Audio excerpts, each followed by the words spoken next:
Meditation क्या होता है? कौन सी एज में मेडिटेशन शुरू करना आवश्यक है?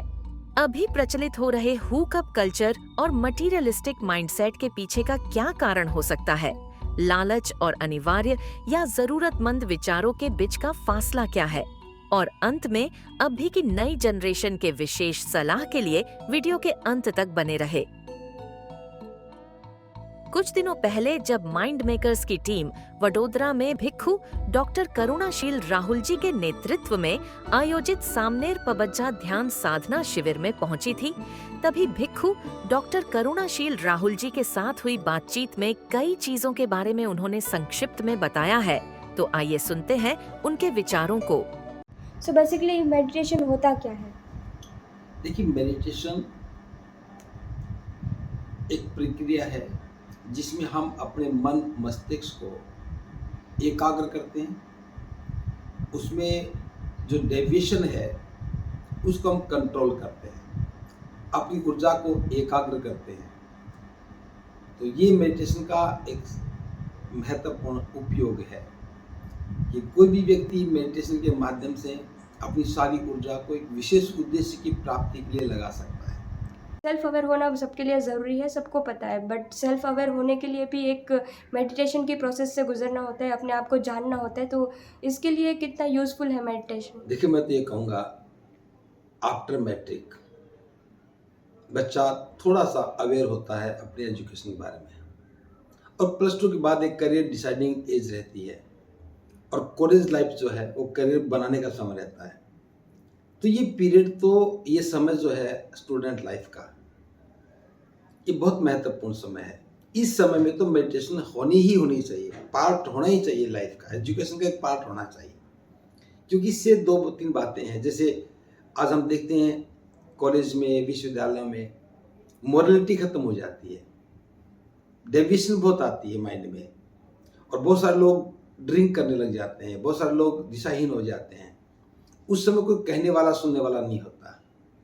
अगर उस समय माइंड में सेल्फ कंट्रोल शुरू हो जाए, व्यक्ति अपने ऊर्जा का सही इस्तेमाल करना सीख जाए और अपने बारे में अवेयर हो जाए, तो वो अपने जीवन को बहुत बेहतर सीख सकता है। तो मैं ये सजेस्ट करूँगा कि +2 से लेकर के ग्रेजुएशन लेवल तक तो ये रेगुलर ही पार्ट होना चाहिए लाइफ का। सो अभी की जो अभी न्यू जनरेशन है, जेन ज़ी जनरेशन, इसमें बहुत ज़्यादा रिलेशनशिप को लेके प्रॉब्लम्स होती रहती है। दुराचार करने में प्रेरित ना हो बच्चे, इसके लिए भी मेडिटेशन हेल्पफुल होता है? मेडिटेशन क्या है? मेडिटेशन माइंड को बैलेंस रखता है। दूसरी बात, माइंड को अवेयर करता है, सजग करता है। जी। और सजग होने का मतलब है कि हम समझते हैं प्रतिपल कि मेरा माइंड डेविएट हो रहा है या नहीं हो रहा है। तो जब भी ऐसी सिचुएशन आती है, तो उसकी जो अवेयरनेस है माइंड की, वो रोकती है। क्योंकि माइंड बहुत हेल्पफुल होता है लाइफ को बनाने में।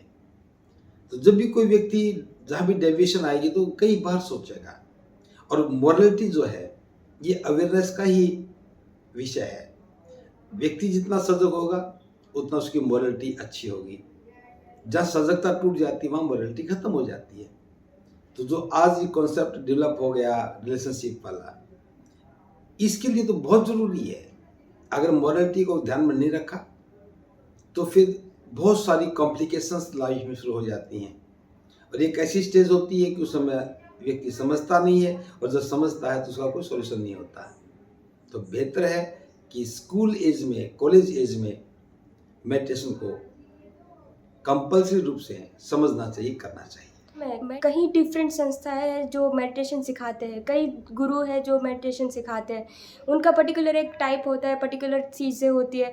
तो ऐसा आपको क्या लगता है कि जब कोई स्टूडेंट अपनी लाइफ में पहली बार मेडिटेशन करना स्टार्ट कर रहा हो, तो क्या उनसे कैसे उनको स्टार्ट करना ये दो चाहिए? चीज़ें बहुत अलग हैं। एक तो होता है जैसे स्कूलिंग। यस। स्कूल में तो क्या है कि गवर्नमेंट एक सिलेबस बनाती है, वो किसी धर्म, रिलीजन या किसी गुरु के लिए नहीं होता।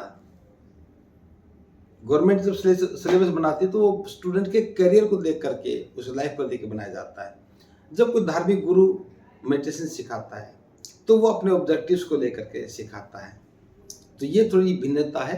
तो हमें किसी धार्मिक गुरु की सहायता नहीं चाहिए। बल्कि उसे एक पार्ट ऑफ साइंस की तरह देख करके उसको सीखना चाहिए और उसके लिए काम करना चाहिए। सो फॉर एग्जांपल अगर आपको बताना हो तो कई बार ऐसा भी कहा जाता है कि अगर आपको मेडिटेशन नहीं आता है तो सिर्फ आंख बंद करके बैठ जाए, या फिर जस्ट सिटिंग जैसा कुछ मेडिटेशन नहीं, ये होता तो है। क्या है, ये तो किसी को बहकाना हो कि मान लो कोई आदमी आंखें बंद करके बैठा तो क्या देखेगा? जो देखेगा उसके मन में जो है वही तो देखेगा ना। उसका मन जो सोच रहा है वही तो देखेगा ना। जी। तो उसे देखना क्या हुआ? वो तो उसके सामने है ही। बिना एक अच्छे टीचर के, बिना गाइडेंस के मेडिटेशन कोई कर ही नहीं सकता, सीख ही नहीं सकता। ये मान लो किसी के पास पुस्तक रखी है, कोई पढ़ाने वाला नहीं तो कैसे पढ़ लेगा वो? ओके। हाँ, तो ये बिना टीचर के, बिना गाइडेंस के, बिना प्रॉपर प्रोसीजर के मेडिटेशन का कोई यूज नहीं है। ओके, तो अगर आपको फॉर एग्जांपल कोई एक बेसिक सा मेडिटेशन बताना हो, हमारी जनरेशन जो है, जो यूथ है, देखिए, वही हमारी टारगेट ऑडियंस है, तो उन्हें अगर मैं आप इसमें कहना कुछ चाहूँगा, सजेस्ट करना चाहें तो। जो महाकारुणिक बुद्ध ने हमें मेडिटेशन की टेक्निक दी है, जो जितनी भी बुद्धिस्ट कंट्री है जिसको फॉलो कर रहे हैं, खासतौर से म्यांमार है, थाईलैंड है, श्रीलंका है, ये सब एक बुद्धा की टेक्निक फॉलो कर रहे हैं।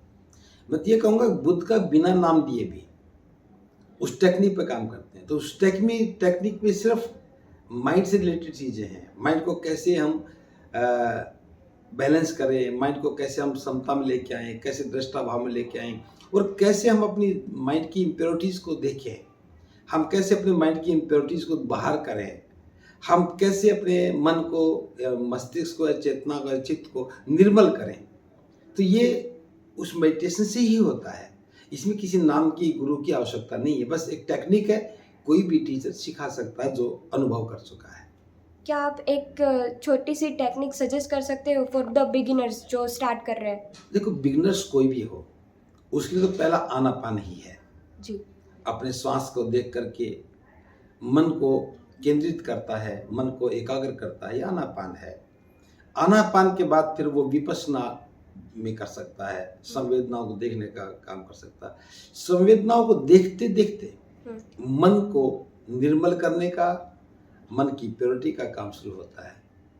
और ये मेडिटेशन ही है जो निब्बान तक पहुंचाती व्यक्ति को, परम सुख तक पहुंचाती है।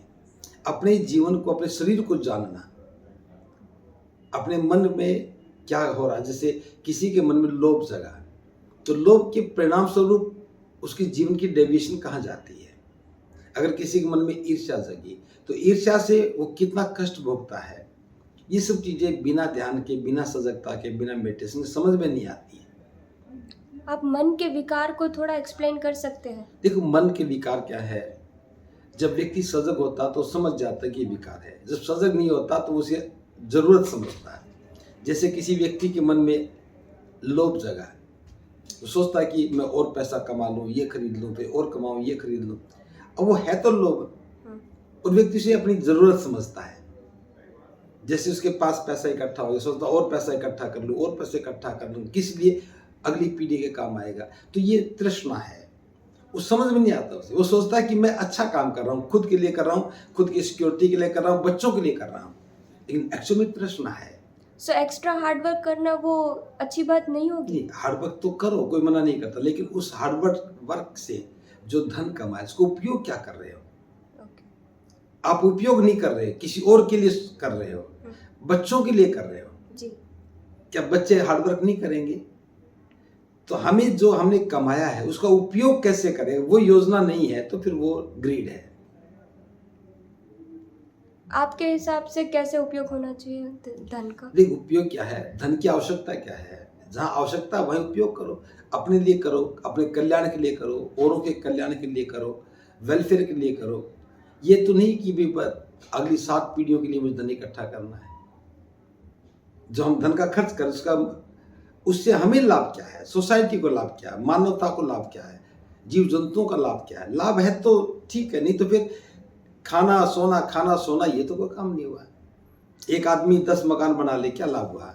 अभी जो मटेरियलिज्म का कॉन्सेप्ट आ चुका है कि जिसमें मटेरियल को ज़्यादा महत्व दिया जाता है, for example branded clothes, branded watches, accessories, इन सारी ये चीजें कब पैदा होती हैं? जब आदमी के पास जरूरत से ज्यादा धन इकट्ठा होता है। मैं उदाहरण के लिए बात कर रहा हूँ। जैसे भूख लगी है, हम्म, पैसा सीमित है जेब में, तो व्यक्ति सिर्फ खाना ही खाने की सोचता है कि 100 रुपया जेब में है, भूख लगी है, 100 रुपये में खाना खा सकता। अब पैसा जेब में 1000 रुपया है और भूख लगी है, तो सोचता है कि अच्छा खाना खाऊं। अब जेब में 1 लाख रुपया है, भूख लगी है, तो सोचता है कि मैं 5 स्टार होटल में खाना खाऊं। तो ये ग्रीड हो गई, ये ग्रीड हो गई। हम इसे स्टैंडर्ड देखते हैं, जी, लेकिन ये ग्रीड, जब हमने 1000 रुपया खर्च करके खाना खाया, अब उस खाने को बनाए रखने के लिए हमें और पैसा कमाना होगा, तो सीधे रास्ते से नहीं आएगा, तो गलत रास्ते से कमाएंगे। तो ये डाइवर्शन होगी माइंड की। तो जरूरतों के लिए कमाना, जरूरतों की पूर्ति करना, ये गलत नहीं है, लेकिन जरूरतों को एक ग्रीड में कन्वर्ट कर लेना, ये डेविएशन है माइंड की। अगर ज़रूरत और लालच और उन दोनों के बीच में लाइन बनानी हो तो वो कहाँ से हम देखिए, बुद्धा ने बहुत जान मिडिल सकते पाथ हैं? के लिए जो कहा वो ये तो है, जरूरत। हमें मकान बनाना है, जरूरत है। जी, मकान सुखद हो, जी, जरूरतें पूरी करने वाला, ये तो होगी जरूरत। जी, ये कहते हैं कि मकान तो बनाऊं, हम्म, लेकिन इतना बड़ा हो, उससे बड़ा हो, उस पड़ोसी से बड़ा मकान हो, ऐसा हो। अब वो जरूरत नहीं है, लेकिन किसी को दिखाने के लिए, किसी को इम्प्रेस करने के लिए, अपना प्रभाव जमाने के लिए जो बना रहा है। अब एक मकान का कहता है मेरे पास 4 मकान होने चाहिए, ये ग्रीड है।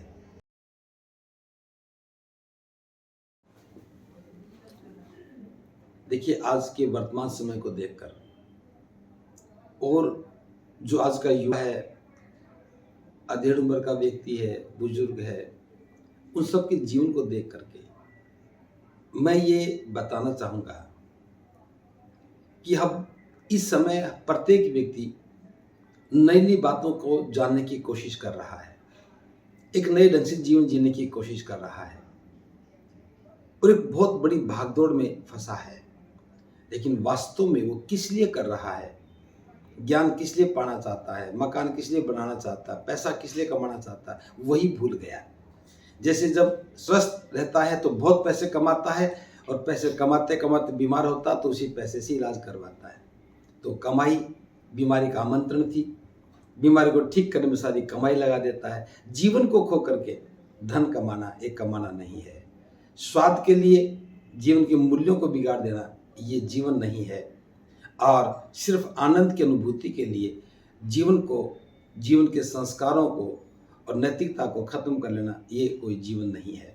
इसलिए मेडिटेशन, ध्यान एक सजगता पैदा करता है और सजगता हमें प्रतिपल बचाती है नीचे गिरने से, जीवन की मूल्य स्थापित करती है। इसलिए मैं कहना चाहूँगा, कम या ज़्यादा प्रत्येक व्यक्ति को इसे सीखना चाहिए, और छात्र जीवन में तो नितांत आवश्यकता है कि इसे समझना चाहिए और नियमित रूप से करना चाहिए। बहुत बहुत साधुवाद, आप सबका मंगल।